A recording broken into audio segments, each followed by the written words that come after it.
Hi, my name is Mark Schuman. I'm the Executive Vice President of the Connecticut Academy of Family Physicians. We're here at the Aqua Turf Club in Plantsville, Connecticut, celebrating our two-day scientific symposium.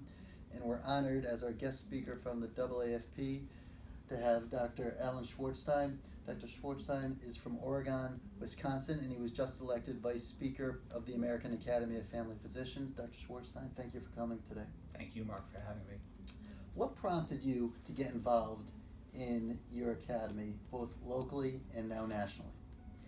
I think there were several things that got me prompted. One was I had an opportunity to have some mentors when I was first going through medical school that took me out of the office and showed me the good they could do by going to a local meeting, that they could do by supporting public health, by speaking to people. And so from there I got the notion of extending my care for people outside the individual person in the office and trying to treat communities as well. This was long before we really talked much about community medicine. And then I'm a somewhat spiritual person, and my spirituality tells me that one of my jobs is to make the world a better place. And so I think in the office I can make the health of somebody better by seeing them. But I think I can make a difference in the world by addressing more people and being in a different situation. Over the next 3 years, you're going to be busy, and you're going to be doing more and more travel. Yes. How will you stay involved with your practice and your patients during this time? Well, it's a good question. I'm going to be doing a lot of travel. Our youngest just went to college as a freshman at University of Iowa. And that's going to give me some time outside of the office that I used to spend with my children going to events, athletic events. My daughter played lacrosse. My other children also did things. So that's the time that I'll probably give to the academy.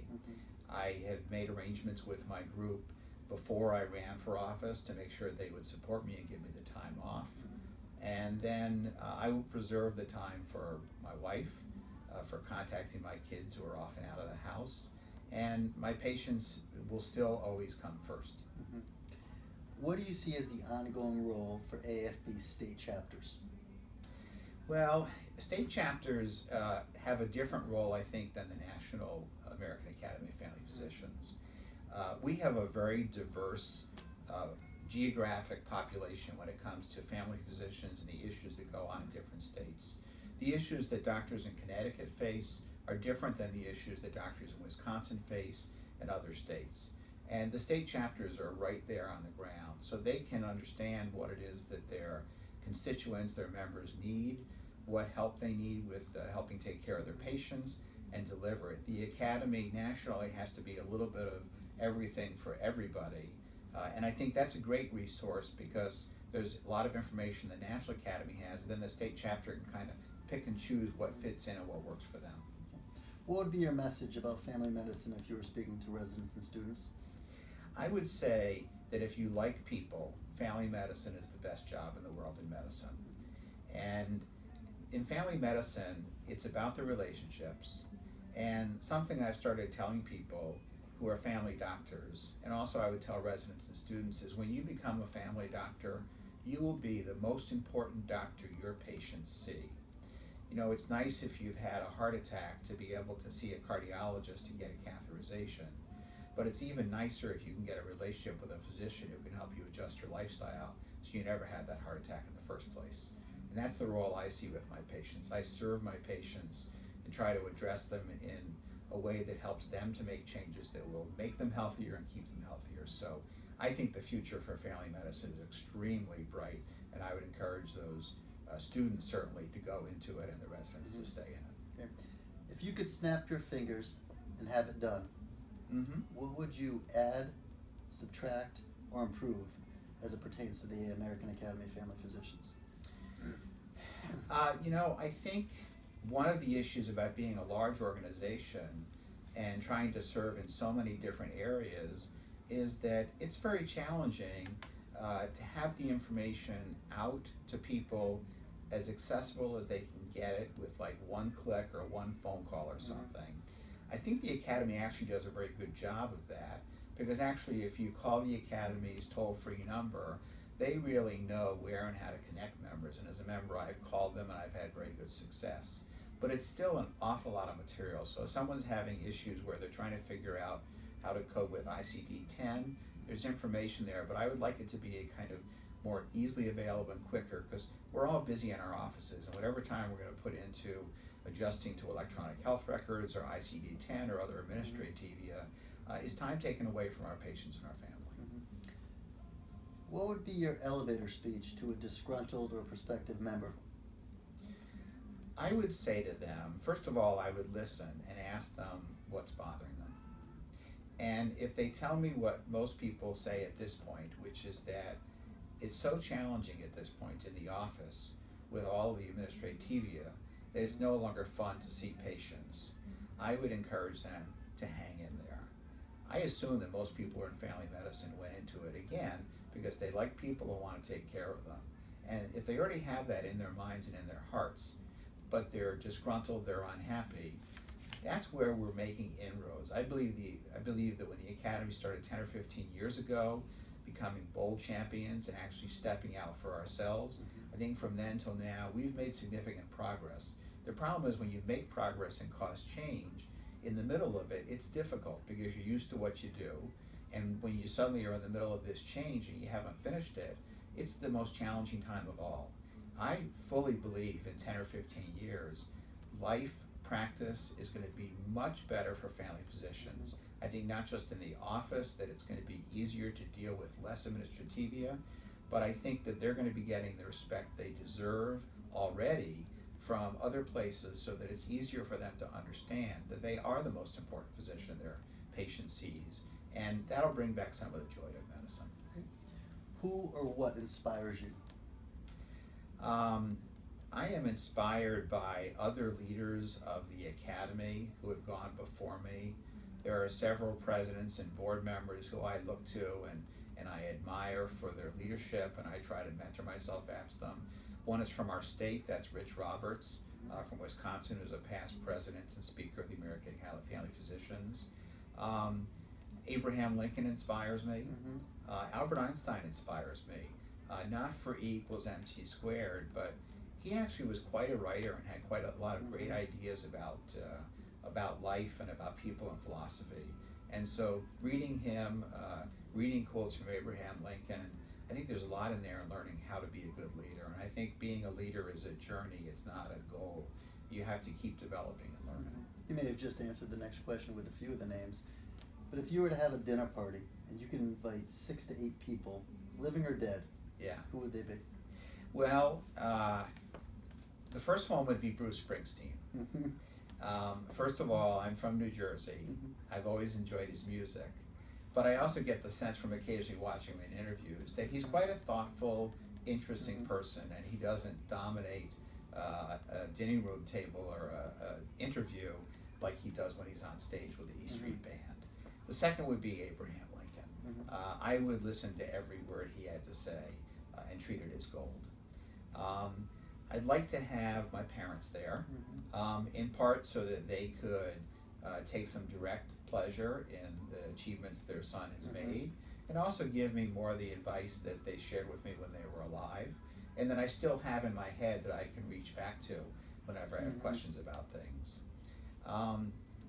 There's a couple of leaders that I like. One is Reed Blackwelder, who I think is always charming, always interesting, always affable and positive, and that's one of the things that I really aim towards in life. I'd like to have Mahatma Gandhi there. Again, he was a leader who served people, and that's what I strive to be as a servant leader. So those are the people off the top of my head, Mark, that I can think of.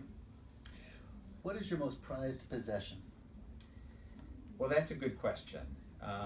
So first of all, possessions are possessions. The most prized things in my life really are my wife and my children. The fact that I have 3 wonderful children who have grown up to be respectful, hardworking adults, I feel is the greatest achievement that I have, that I ever had in life. And having an excellent relationship with my wife, being a team, that's really the most important thing to me. And possessions beyond that really fall far back. So But you do want an answer to the question as far as Mhm. possessions go. So I would say one is I was a Mets fan way back, so this comes back to my East Coast Mhm. roots. And the Miracle Mets of '69, when they first won the series, was really quite a step. And I actually got a ball at that point that is signed by all of the New York Mets. Mhm. So that's got about 7 Hall of Famers on the ball there. And then my daughter, about a year ago, went over to Israel for the first time. And it's something my wife and I had wanted to do for our whole lives, Mhm. but it hadn't worked out. We did go after that. And my daughter came back and she said, "I've got something for you, Dad." And I wondered, what kind of a present or jewelry or whatever else is it going to be. And she gave me a rock. And the rock she took from Masada, which is the mountain in Mhm. Israel where after the Second Temple was destroyed, the Israelis held out and finally took their lives so as not to be taken Mhm. over. And Israel's a special place, not just for me, but people in 4 religions where it's kind of the home where they are. Mhm. And I still carry that rock in my pocket. I have it in my pocket right now. It reminds me of my daughter, it reminds me of my roots, it reminds me of staying true to your values, staying true to what you believe in, and so. Great answer. Rapid fire, one word answers. Yep. Swiss or cheddar? Cheddar. Coke or Diet Pepsi? Well, I usually drink Diet, so it would be Diet Pepsi. Okay. Brewers or Bucks? Brewers. Badgers or Packers? Packers.